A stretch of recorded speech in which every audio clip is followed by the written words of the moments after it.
All right. Alors, bonjour tout le monde. On se retrouve pour un panel ce matin où je suis très fière du titre. Je disais d'ailleurs que j'étais... Ah, je pense que c'est mieux là. Ouais. Parce que je veux pas mettre ma bouche proche. Tu sais, c'est comme la vie privée là. Mais bon.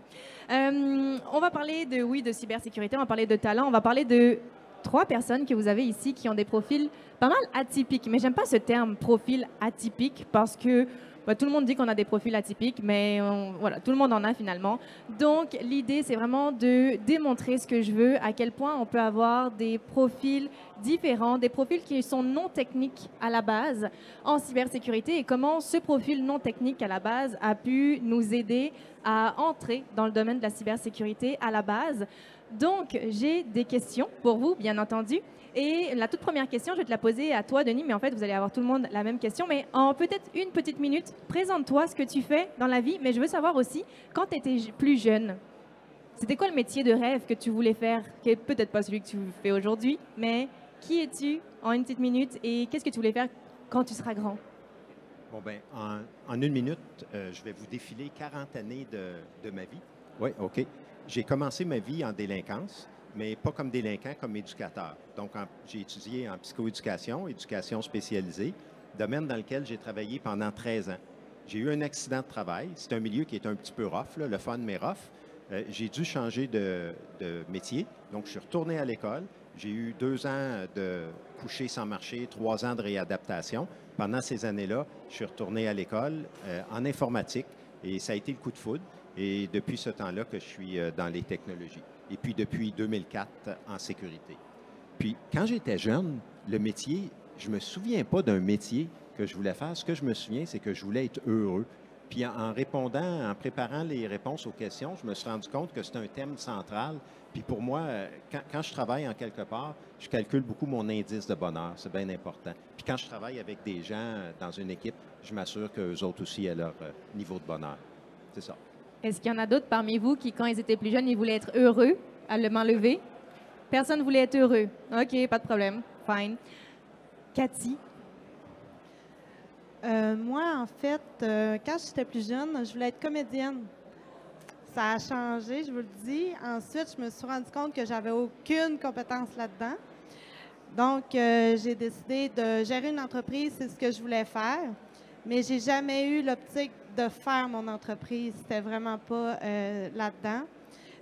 Moi, je suis CPA, MBA à la base. Et de fil en aiguille, j'ai toujours implanté des systèmes ou travaillé avec la technologie.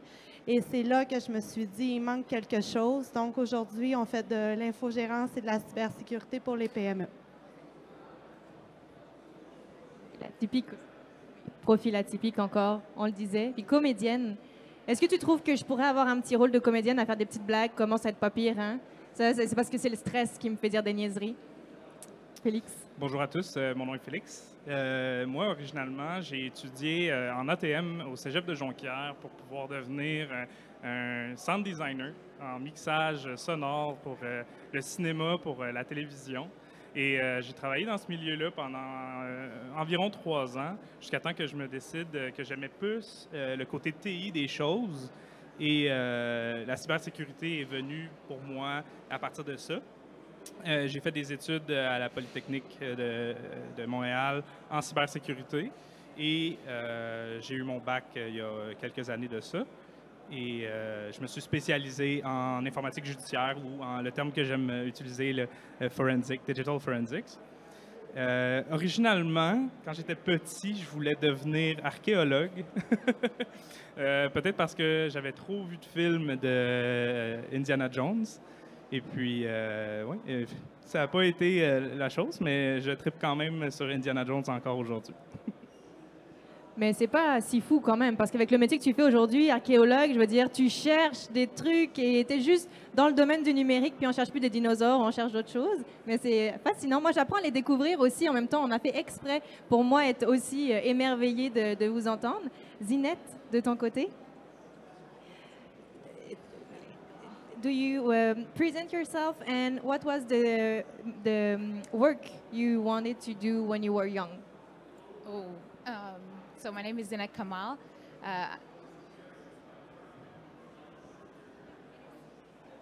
Yeah. So my name is Zinat Kamal. Thank you for having me on this stage. So when I was a child, I wanted to become a doctor. And I played like one, but it didn't turn out to be that way because I ended up going to law school, having a law degree, and then when I immigrated to the United States, I ended up going for tech, and then now in cybersecurity. So no career journey is linear, and you know, we just have to embrace it. Yeah, thank you. Merci, merci beaucoup. De mon côté, je me rends compte que je ne me suis pas présentée. Emeline Manson, mais le focus est sur ces 4 personnes merveilleuses. Mais de mon côté aussi, je ne suis pas du tout dans le domaine technique. Je suis criminologue de formation. Donc, je travaille beaucoup en intervention. On se rejoint beaucoup à ce niveau-là, plus en toxicomanie, en itinérance. Et aujourd'hui, j'ai ma propre entreprise où je forme les entreprises à avoir de meilleures pratiques en ligne, donc de la sensibilisation. Et c'est pour ça que ça me tient autant à cœur de voir qu'on peut, à la base, être dans des domaines tout à fait différents et quand même apporter notre pierre à l'édifice. Moi, j'enseigne aussi à Polytechnique Montréal en cyber-enquête et j'ai beaucoup de mes étudiants qui me disent « Emeline, je pense que je vais quitter, je pense que je vais lâcher parce que j'ai pas les capacités techniques pour travailler dans le domaine. Est-ce que c'est vraiment un domaine pour moi? » Et je dis « Mais tellement, on a besoin de ton jus de cerveau. Tu travailles peu importe où en ce moment, on a tellement besoin de toi. » Et c'est ce que je veux mettre de l'avant donc aujourd'hui.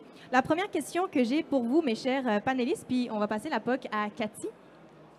Par rapport à cette question-là, ça a été quoi ton plus grand défi, justement, de venir, justement, tu as intégré le domaine de la cybersécurité, ça a été quoi ton plus grand défi en venant d'un domaine à la base non technique?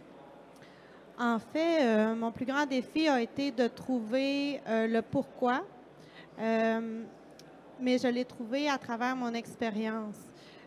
Comme j'ai géré plusieurs entreprises, j'ai implanté plusieurs systèmes, je me suis rendu compte, en travaillant avec des usagers, entre autres, que souvent, il manque beaucoup de connaissances, beaucoup d'accompagnement. Et c'est là que j'ai juste suivi la veille pour faire « OK, c'est là que ça m'amène aujourd'hui. » Puis aujourd'hui, je sais que je suis sur mon X parce que je fais de l'accompagnement, je fais de la formation, mais également, je m'assure que mes gens sont en sécurité.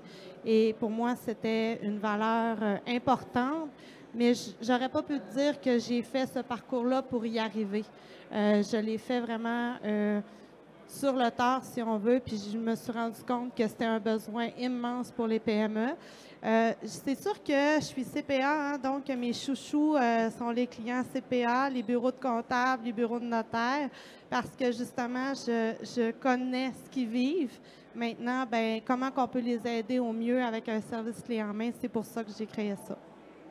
Je trouve que c'est un très, très beau parcours. Et la question, le défi, souvent, c'est nous-mêmes. De chercher nous-mêmes le pourquoi, le fameux syndrome de l'imposteur dont vous allez reparler et entendre parler à plusieurs reprises aujourd'hui. Mais effectivement, c'est souvent nous-mêmes qui nous mettons des freins alors qu'on est tellement capable, absolument. Félix, de ton côté, quel a été le plus grand défi dans cette intégration du domaine cyber? Je pense qu'une des parties qui est importante à comprendre, c'est le mouvement. Aller vers cette espèce de changement-là et pas avoir peur de faire ce changement-là parce que la plupart des gens n'ont pas besoin d'avoir un espèce... C'est pas une élite nécessairement, le monde de la cybersécurité. Tout le monde pourrait y arriver. Moi, je viens d'un monde à peu près plus créatif, un petit peu plus... c'est ça, créatif. J'ai trouvé une façon à moi d'amener cette créativité-là dans la résolution de problèmes et ainsi de suite, de pouvoir amener ma propre vision de la cybersécurité dans une entreprise. Par le fait même, c'est sûr que j'ai cette espèce d'œil différent de trouver des dossiers ou des données dans des ordinateurs qu'une personne en cybersécurité ou qui a étudié en génie informatique, je dirais, n'aurait pas nécessairement. Il pourrait être fixé sur quelque chose, mais moi, je serais capable de peut-être pouvoir aller de l'avant vers un autre système. Donc, de ton côté, tu as beaucoup cru au processus là-dedans. Ce n'est pas du jour au lendemain qu'on l'intègre, mais que c'est un processus, c'est les rencontres qu'on fait, c'est les compétences qu'on développe. Oui, absolument. C'est les compétences, puis c'est aussi d'être autodidacte, être capable de faire tes propres recherches, puis pas avoir peur de ne pas savoir quelque chose parce que quelqu'un d'autre le sait avant toi. Toi, tu fais tes connaissances en fonction de ce que tu es capable de trouver, puis ensuite, tu démontres tes compétences de cette façon-là. Absolument. Merci. Zinette, your turn. What was the biggest challenge in entering in the cybersecurity domain on your side?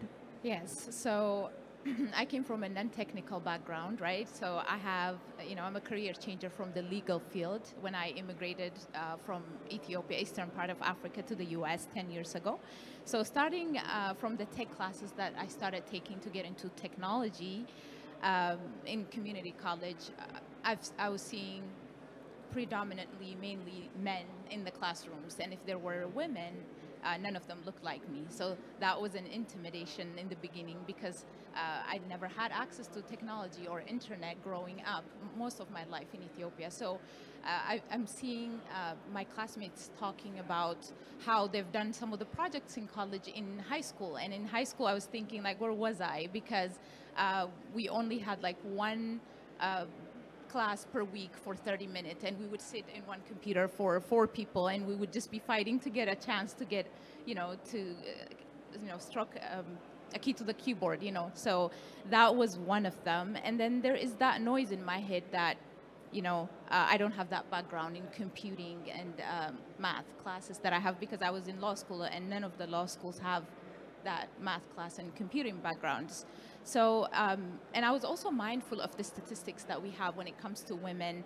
When I started in the industry, it was 11%. Now it's 25%, and it's projected to be by 2025 around 30%, which isn't enough. So I'm very mindful of that. So the way to overcome it, because your question has 2 parts to it, is to be systematic and build your confidence through skills. And that's what I've done. So some of the things that I've done was pursuing education. I know that formal education may not be for everybody. And so pursuing education is starting from associate's degree to bachelor's degree, and my master's degree just recently graduated. So taking all the relevant certifications that are aligning with my career so that, you have to be ready so that you don't have to get ready, you stay ready. So that was like my strategy. And then to show up and own my wins. Like that's what I would say is to overcome that is whatever you're having, just own that. And then to be technical in your area, an area that you choose to pursue, basically to be skilled. I don't like to use the word technical because it's usually often used against women, technical and non-technical. I like to think that everybody in cybersecurity is technical. We just have different specialties that we are fighting against a common enemy, which is cyber criminals, and we're trying to protect data and infrastructure, basically. So to overcome it is to stay ready so that you don't have to get ready. And when an imposter syndrome hits, because that's inevitable, is to, to catch it for what it is and move on, grounding ourselves. So, because no matter what, if I get chosen for speaking or an award, there's that feeling of why me, but it's always to be mindful and catch that for what it is and just moving on. So always be on the learning mode. I'm sure it was added by my colleagues, and then pushing yourself beyond your comfort zone, because I think those things would help you build that confidence. To solve problem that you see in the industry, for example, for me is publishing children's books in cybersecurity. That's solving a problem that you're noticing within the industry, or delivering TEDx talk, or taking advantage of opportunities around you, and then executing consistently, because it takes work to build that confidence and be intentional with it. So I'll land it there. Thank you. Merci beaucoup. Je trouve ça vraiment chouette, Denis, je vais te passer la parole, mais il y a 2 éléments sur lesquels je veux rebondir, sur le fait qu'on manque peut-être dans certains cas de modèles en cybersécurité, dans certains cas de figure bien particuliers, et je suis 100% d'accord avec ça. J'aime le fait que tu dises qu'on est tous techniques, on a juste tous des techniques différentes finalement. J'aime beaucoup cette distinction avec le non-technique. Puis l'autre élément, c'est qu'on n'a pas besoin d'être bon en maths. Petite anecdote, pour vous illustrer à quel point je suis mauvaise en maths. Moi, vous entendez mon petit accent, je viens de la France, donc j'ai fait un baccalauréat français. Et j'étais spécialité scientifique, donc les maths comptent pour plus. Et là, je fais mon examen et à la toute fin, j'avais suivi des cours particuliers toute l'année parce que je sais que je n'étais pas très très bonne en maths, mais il fallait que j'aie une bonne note. Et là, j'ai eu 5 sur 20 à mon examen final. et que c'est pas fort. Donc là, j'ai dit non, c'est pas possible. J'ai pris des cours toute l'année, j'ai payé, c'est pas possible. Ils ont fait une erreur, j'ai fait une réclamation. J'ai eu 4 sur 20. Denis, je te passe la parole de ton côté. Parle-nous justement des défis que tu as pu rencontrer, que tu as rendu des forces à la place, mais parle-nous-en un petit peu. Moi, le plus gros défi que j'ai eu quand j'ai commencé en technologie, ça a été, c'est dans le milieu manufacturier, une grande usine, et puis ça a été d'aller manger à la cafétéria. Et puis parce que la gang en technologie, c'était surtout des gars. Ça jasait de sport, ça jasait d'auto. Puis moi, j'ai été dans un milieu avant où c'était un peu comme ici, comme représentation, plus de femmes. Donc, puis j'ai été élevé par 2 sœurs. Fait que je n'étais pas habitué, moi, de parler de sport et puis d'auto. Fait que ça a été ça. Puis la façon que j'ai contourné le problème ou que j'ai adressé le problème, j'amenais mon lunch, je mangeais au bureau, mais après ça, j'allais prendre des marches. Mais non, je ne suis pas un solitaire. Là, je me suis fait des amis en marchant qui avaient des intérêts communs, etc. Fait que c'est ça, moi, mon défi. C'est ça. Ah, c'est intéressant. C'est intéressant de te. Tu sais, souvent, on en parlait justement un petit peu plus tôt, de dire d'être une femme dans un milieu d'hommes, ça a un impact, c'est sûr. Mais là, d'être un homme et d'avoir, tu sais, d'avoir pallié à. Tu t'es trouvé quand même, tu t'es trouvé une identité là-dedans aussi. Je trouve ça génial. Vous aimez ça jusqu'à maintenant? Personne ne s'est levé. S'il y a quelqu'un qui se lève, vous me le dites et on va le mettre sur le spot. Non, sans blague. Il y a beaucoup d'avantages, je trouve, à être plusieurs cerveaux avec des domaines totalement différents dans une même pièce parce que ça permet de voir la perspective différemment. Et rien que là, en ce moment, moi, je vous vois d'une certaine façon, vous me voyez d'une autre façon et chaque perspective amène son lot de positivisme et d'évolution finalement. Donc, prochaine question que j'aurais, pendant que tu as la parole, je pense que ça va être plus confortable si je te laisse le micro. Quels sont les avantages que tu trouves à la diversité de talents dans le domaine de la cybersécurité? Est-ce que tu as même peut-être un cas de figure qui te vient en tête ou est-ce qu'avec d'autres collègues plus techniques, mais on va revoir le terme technique, avec d'autres capacités techniques, ou est-ce que ça vous a été bénéfique finalement? J'ai plusieurs cas de figure, mais l'avantage que je vois dans mon ancien domaine, en psychoéducation, éducation spécialisée, j'ai étudié puis j'ai utilisé beaucoup l'approche écosystémique. Sans vous donner un cours de l'approche écosystémique, là, une des parties importantes, c'est de travailler avec de la diversité, de travailler avec une diversité de... on travaillait, quand on travaillait en délinquance, avec la famille, avec les parents, avec l'école, avec les intervenants sociaux, etc. Bien, en cybersécurité, c'est un peu la même chose. Puis moi, la diversité, I embrace diversity in all its flavors, que ce soit de genre, que ce soit de culture, que ce soit de milieu. J'ai toujours vu une force là-dedans. Un peu comme avec les délinquants, en étant plusieurs intervenants qui n'avaient pas la même vision au départ, on arrivait à un consensus beaucoup plus solide. Bien, c'est un peu la même chose en cybersécurité. Puis, plusieurs cas de figure, mais j'ai un ancien collègue qui était soudeur, qui est devenu pen tester.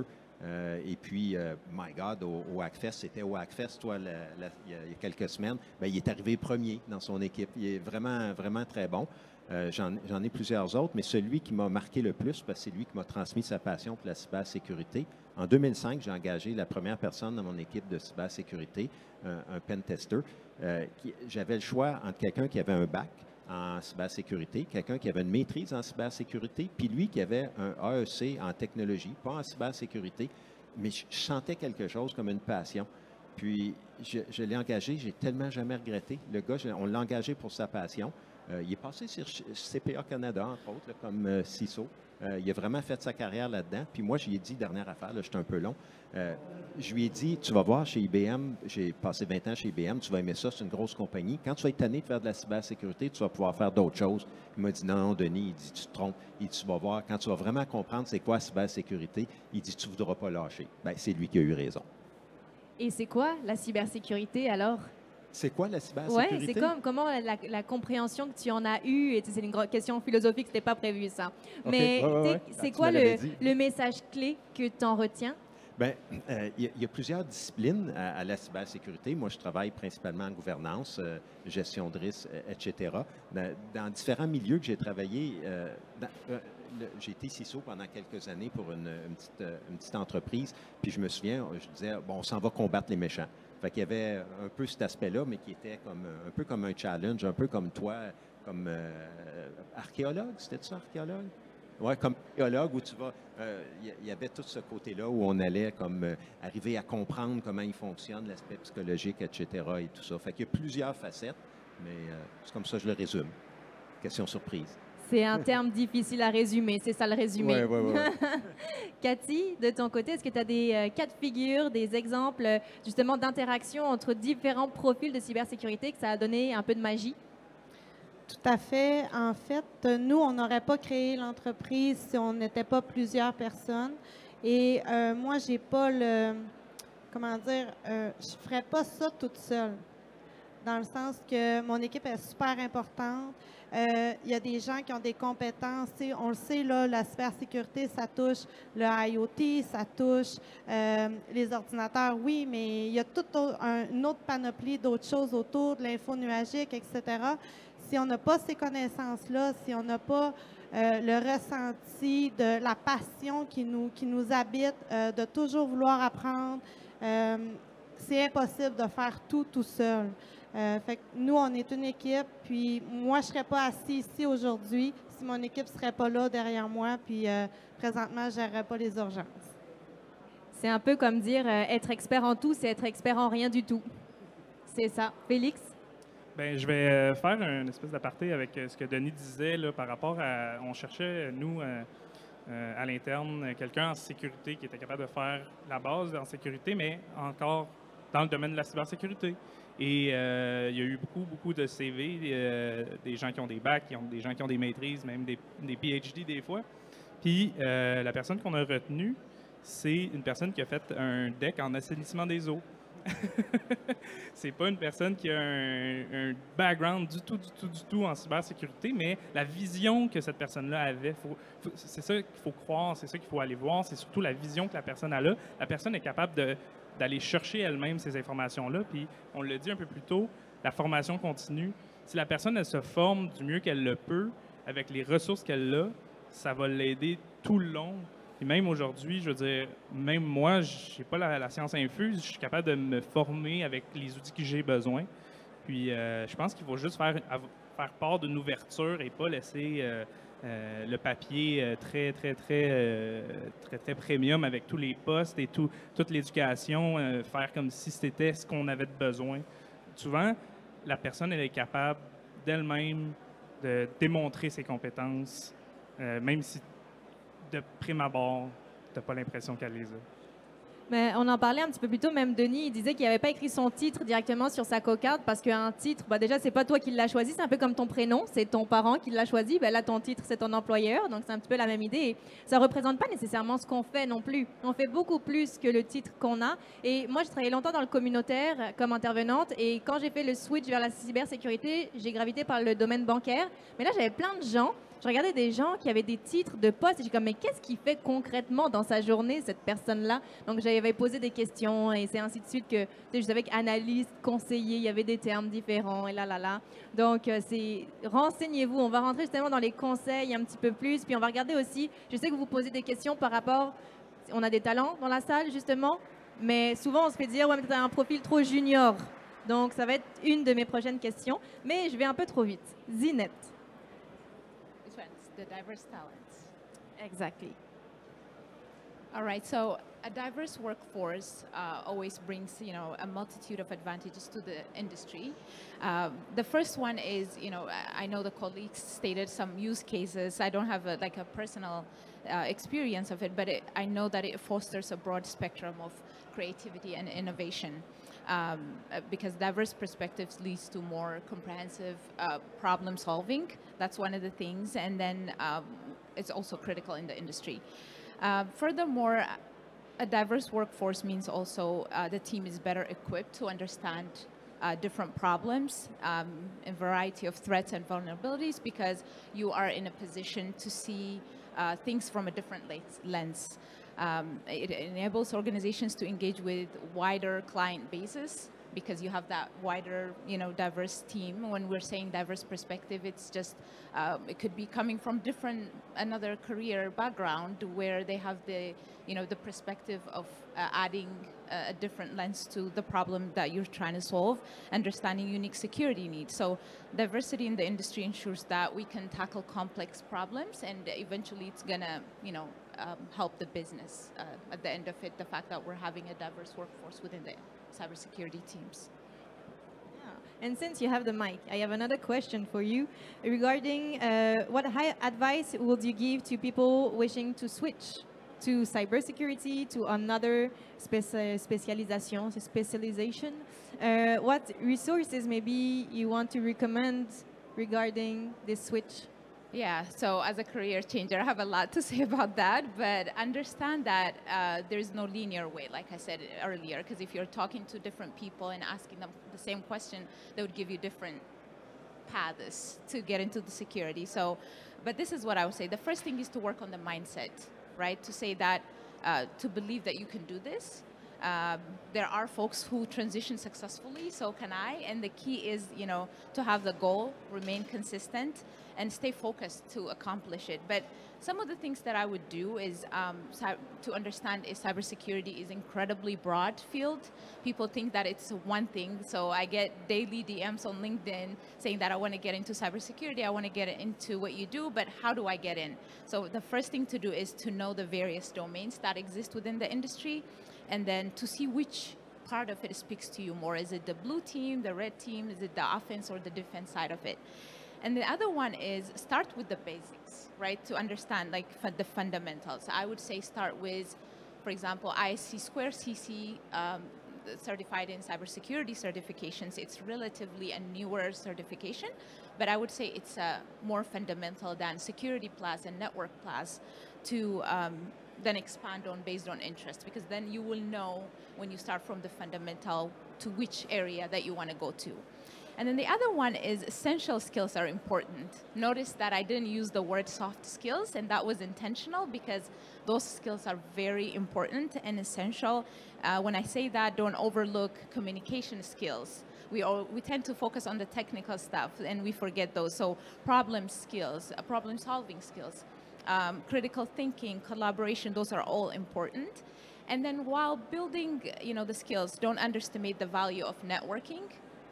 Because building your personal brand and establishing your LinkedIn presence online and getting connected with the community, attending webinars and conferences like this, and engaging with cybersecurity experts is very critical. So if I were to start to get into this field, as new, and it's been only 5 years since I've been in so many tremendous growth that I've seen in the past 5 years, I would say look into the different domains, choose a path that appeals to you the most, and then study the fundamentals related to, the path that you want to follow a bunch of people.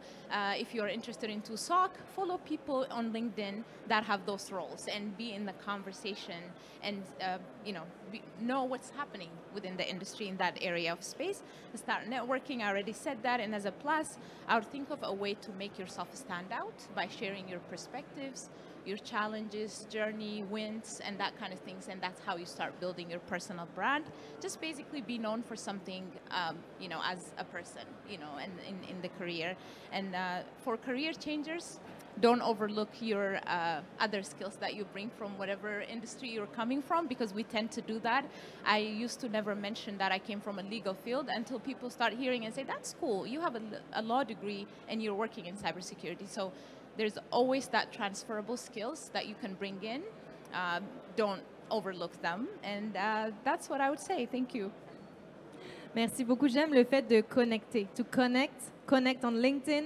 LinkedIn is the place to be. Je pense vraiment sincèrement que LinkedIn, déjà, petit devoir, on va rendre ça le plus concret possible, connecter avec des gens, aller voir des gens à des kiosques, ajoutez-les sur LinkedIn, parce qu'on ne sait jamais quelle relation va nous apporter quelque chose. Et la cybersécurité, c'est un domaine de contact aussi. C'est un petit domaine et on se croise, on le voit d'une année à l'autre, on se recroise, on se voit.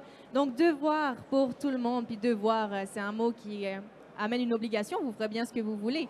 Mais je vous encourage déjà à communiquer avec chacun de nous sur LinkedIn. En plus, vous avez déjà un lien, vous nous envoyez des petits messages personnalisés. Merci pour le panel, ou bien c'était trop nul, comme vous préférez en fonction de ce que vous aurez préféré. Mais connectez, même entre vous, après jaser, connectez avec le plus de personnes possible sur LinkedIn. C'est vraiment un très bon cue de connecter. Sincèrement, c'est la meilleure recommandation qu'on peut vous donner. Première meilleure recommandation, parce qu'il y en aura d'autres. Félix, de ton côté, qu'est-ce que tu en penses? Je sais plus quoi dire. Non, mais connecter, c'est super important, mais je pense que ajouter à ça, n'ayez pas peur d'aller voir des gens pour leur demander du mentorat. Peut-être essayer aussi de voir avec certains... Il va y avoir des gens qui ne vont pas vous répondre, c'est certain, mais ça, c'est sur LinkedIn, peu importe le département dans lequel tu travailles. Allez voir des gens, allez me voir, moi ou les autres ici. Moi, récemment, il y a quelqu'un qui m'a demandé c'était quoi le modèle à faire en cybersécurité. Il n'y en a pas de modèle. Il faut juste essayer d'aller découvrir ce qu'on veut découvrir. Puis, le mentorat, c'est vraiment une façon exceptionnelle d'aller chercher des compétences que quelqu'un a son parcours en compétences, son parcours.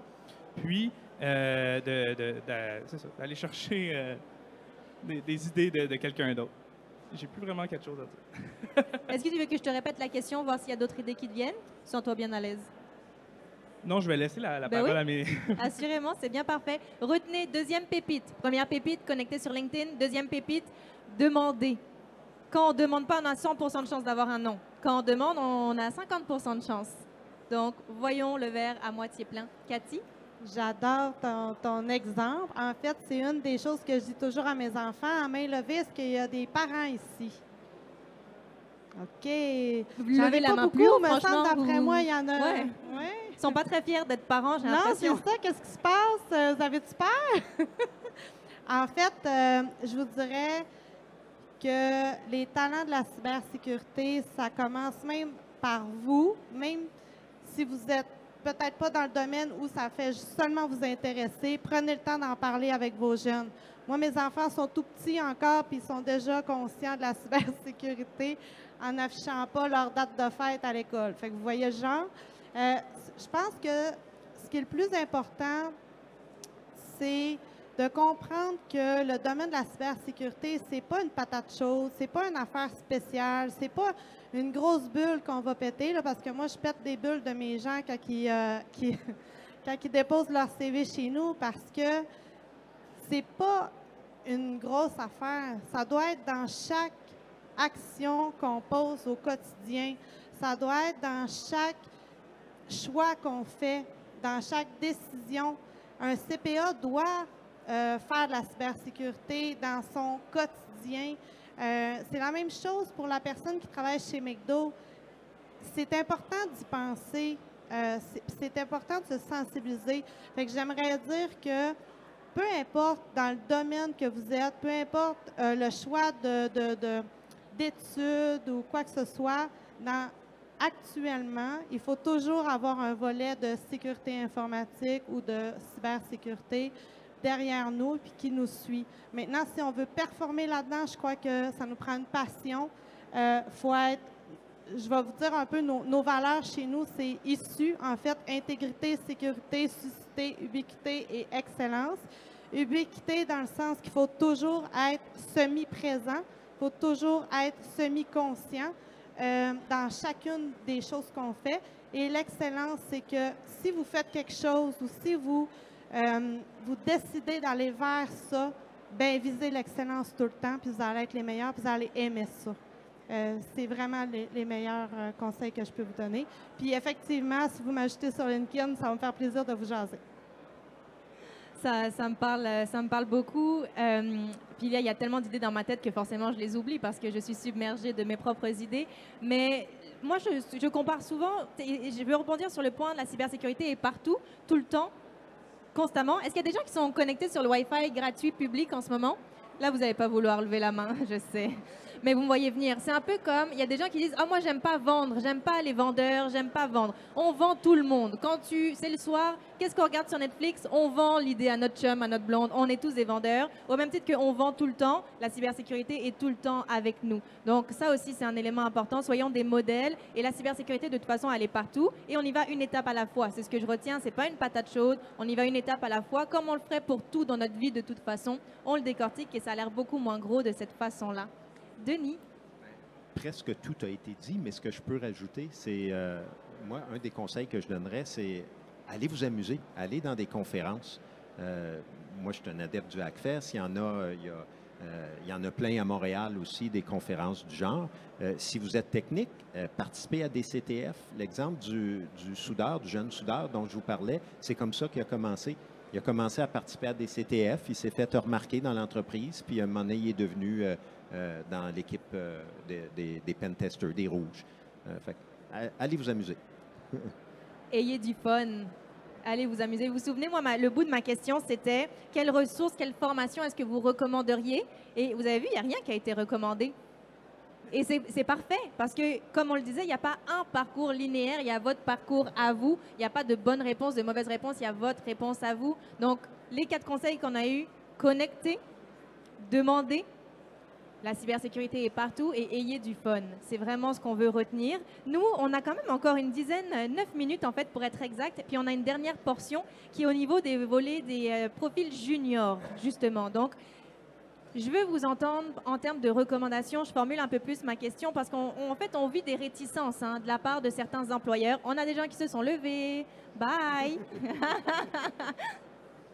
Je me déconcentre moi-même. Donc, on a des réticences de la part de certains employeurs en disant « Vous avez des profils trop juniors, on ne veut pas vous embaucher. » C'est quoi les stratégies? C'est quoi les conseils peut-être que vous donneriez? C'est quoi les approches peut-être innovantes? On a parlé d'aller à des conférences, mais il y a peut-être d'autres types de réseautage qu'on pourrait faire pour se faire connaître, pour se démarquer. Alors, je ne vais pas vous donner trop d'éléments, mais qu'est-ce que, pour pallier à cet élément-là, vous êtes trop junior? Denis, est-ce qu'il y a des choses qui te viennent en tête par rapport à cette question? Oui, moi, quand j'ai lu cette question-là, la première chose qui m'est venue en tête, l'interface entre la personne qui débute et l'emploi, c'est souvent le CV. Et puis, moi, le conseil, pour capturer mon attention dans le CV, je vais chercher la passion de la personne. Les études, les connaissances, oui, mais si je vois que la personne a dans ses loisirs de faire, je sais pas moi, du lockpicking, du pentesting ou quelque chose comme ça, qu'elle participe dans la communauté parce qu'il y a des organismes communautaires qui font de la cybersécurité, qu'elle fait de l'enseignement ou quelque chose, des choses comme ça qui se démarquent, qui vont me montrer à moi le côté passion. Puis il y a quelqu'un qui mentionnait tout à l'heure la passion, c'est vraiment quelque chose que je cherche. Ça va avec le bonheur.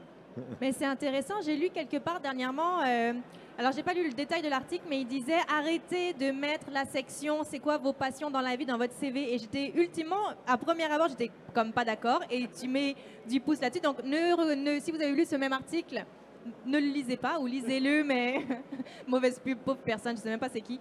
Mais très bon point. Le CV, première porte d'entrée et on peut démontrer nos skills quand même un peu plus. Cathy? J'ai le goût de reprendre l'exemple tout à l'heure des concours comme les Hackfest ou autres. Il y en a beaucoup dans les universités, dans les cégeps. De plus en plus, ils font des concours pour, des fois, trouver des failles ou encore juste proposer des nouvelles choses, style start-up universitaire, si on veut. C'est vraiment le fun parce que c'est nous qui êtes là aussi, tu sais. Donc, c'est là qu'on vous rencontre, c'est là qu'on voit les gens qui ont de l'intérêt, les gens qui vont se démarquer. C'est facile de les voir comme ça, même si on est plus introverti. Bien, en voyant agir avec les autres, c'est beaucoup plus intéressant. Aussi, bien, la question, ça a rapport avec les juniors. Moi, j'en ai embauché et il faut arrêter d'avoir une illusion que la cybersécurité, c'est donc hot si je travaille là-dedans. C'est pas comme ça qu'il faut aller là-dedans. Faut vraiment y aller parce qu'on aime ça, parce qu'on veut. C'est sûr que ça dépend de chaque personne, mais pour nous, nous, on veut chasser la menace. T'sais, vous avez sûrement remarqué mon T-shirt de super-héros versus mon logo. C'est que Nous, on le fait pour la justice, on le fait parce que nos valeurs sont importantes, parce qu'on veut changer un peu, démystifier ça pour les gens. Fait que si vous avez vos valeurs profondes, appliquez-les dans ce que vous voulez faire. Puis c'est comme ça que nous, comme recruteurs, on va être capable de dire, cette personne-là, je la veux dans mon entreprise. Si mes valeurs vous parlent, c'est comme ça que nous, on va connecter ensemble. Fait que croyez en vous, vos valeurs, affichez-les, puis let's go, allez-y à fond, puis vous allez avoir des recruteurs, c'est sûr et certain, on en manque tout le temps. Alors, les passions, les valeurs, Félix, de ton point de vue? Je pense que je vais faire une espèce de bond entre les deux. On a parlé de CTF. Moi, je pense que c'est important aussi de développer, peut-être d'un côté technique, si tu as la possibilité de développer tes compétences techniques en fonction d'un lab, si tu crées ton propre laboratoire chez toi, bien, ça va vraiment beaucoup aider. Et aux yeux des recruteurs aussi, ils aiment beaucoup ça, voir que tu fais tes propres trucs chez toi, que ce soit des tests ou que ce soit juste de faire quelque chose avec les moyens que tu as, ça va vraiment beaucoup aider. Je pense aussi que le bond que je veux faire avec Cathy, c'est... moi, je vais toujours me considérer comme junior dans ce milieu-là parce que ça évolue tellement rapidement qu'il y a... En fait, il n'y a pas vraiment de seniors. Les seniors, c'est sûr que c'est beau pour un titre, mais techniquement, là, à chaque jour, il y a une nouvelle attaque. À chaque jour, il y a une nouvelle menace qui arrive. Tout le monde redevient junior à ce moment-là. Il faut vraiment le comprendre de cette façon-là. Il n'y a pas d'élite, là, comme je disais tantôt. Ce n'est pas une élite là, mondiale, la cybersécurité, même si on essaie de vous le faire démontrer comme ça. Puis c'est pas le concours de qui a la plus grosse non plus. C'est pas le concours de qui est le meilleur, de qui est le plus grand, le plus beau, le plus fort. C'est de se surpasser soi, effectivement. Mais un gros merci, sincèrement. Zinette, do you want me to answer the question in English? Yes. Yep. So I think I mentioned it briefly earlier, but I always say leverage LinkedIn for networking. It's the most underutilized platform. So it's a great platform to find like-minded professionals and network with cybersecurity professionals holding those roles that you aspire to be in. There's the search engines, like the filtering features where you can target people and connect with them and build your personal brand. And I mentioned that briefly as well. That means to stand out, meaning that to be known for something. Sharing your perspectives on a topic of interest. It could be on anything that you're interested. It could be pen testing, GRC. We just have so many topics that we could be sharing and educating. And then your learnings, your journeys, wins, and your failures too, because those are where you learn a lot of things. And then just adding value to your audience. Those are some of the things, because I say build your personal brand. People think that it's some fancy thing where people have to be famous to build your personal brand, but you are your personal brand. So you can start building that. I know it takes time, but you can start. That's why I always say, like, students while going to school, I think they should be told that they should be creating their LinkedIn profile and start early. Otherwise, it's going to take time, because I've also read an article that 70% of roles are not advertised. That means that it's through connections and networking that those roles happen. And I'm speaking from my personal perspective, because the current role that I'm holding at Best Buy, I got it through LinkedIn. This panel, I got it through LinkedIn. The TEDx speaking that I did just a few weeks ago, I got it through LinkedIn. So at that point, once you build your personal brand, you just attract opportunities instead of chasing them. So I always say leverage LinkedIn. Thank you. Maybe you'll have a job at LinkedIn one day. One day. Just hear me out. Mais vraiment, je suis d'accord. Et même le personal branding, on parle de la marque personnelle. Même en tant qu'employé, c'est super important pour se démarquer, justement. Et avec ce qu'on disait en termes de passion, en termes de valeur, d'essayer des choses, d'être autodidacte, c'est ce que tu disais, Félix, aussi, d'essayer des choses, ben, tout ça fait en sorte qu'on a notre marque personnelle. Et le branding, comment je pourrais dire, je l'ai traduit à l'instant, la marque personnelle, c'est pas de juste prendre des selfies de soi, de dire « Oh, je suis au FIC aujourd'hui, je suis à InCyber ». Oui, c'est très bien. Et d'ailleurs, prenez des selfies, c'est très, très bien, parce qu'on doit savoir ce que vous faites, ce que vous êtes, mais attention à votre vie privée aussi. Et tout ça pour dire, moi, le petit mot de la fin, parce qu'on approche de la fin, effectivement, le petit mot de la fin que je voudrais aborder, c'est ne vous butez pas sur des mots. C'est que des fois, on se bute sur des mots et on a du mal à s'identifier comme quelque chose parce que sentiment d'imposteur. Et très personnellement, moi, j'ai eu énormément de mal avec le mot expert, experte. Je me dis, je ne suis pas expert. Qui je suis, moi? Parce qu'on est toujours à la télé. Il y a toujours mieux que nous. Il y a toujours plus expert que nous. Alors, si vous pouvez retenir un autre élément aujourd'hui, une autre pépite que je vous ajoute, c'est quand vous êtes dans une salle, et pas la salle d'aujourd'hui, c'est pas une référence, mais quand vous êtes dans une salle et que vous êtes la personne qui a le plus de connaissances en cybersécurité, vous êtes l'expert, vous êtes l'experte. C'est pour ça que je dis pas aujourd'hui, parce que c'est intense en termes de cybersécurité et de connaissances dans la salle, mais si vous êtes, peu importe l'endroit, puis que vous êtes la personne qui a le plus d'expertise, vous êtes l'expert. Acceptez ce mot-là, c'est difficile, mais acceptez-le pareil. Tu voulais ajouter un petit quelque chose? C'est pas du tout avec ça, mais on parlait tantôt des certifications. C'est sûr que les certifications, c'est super intéressant, mais souvent, c'est excessivement cher. Et là, il faut techniquement avoir quasiment un emploi pour pouvoir payer ces certifications-là. Mais il y a beaucoup d'outils qui existent et je vais dire ça vraiment, j'ai pas les liens là, exacts, mais des communautés Discord, il y en a vraiment beaucoup liées au TI, surtout au Québec, dans les universités.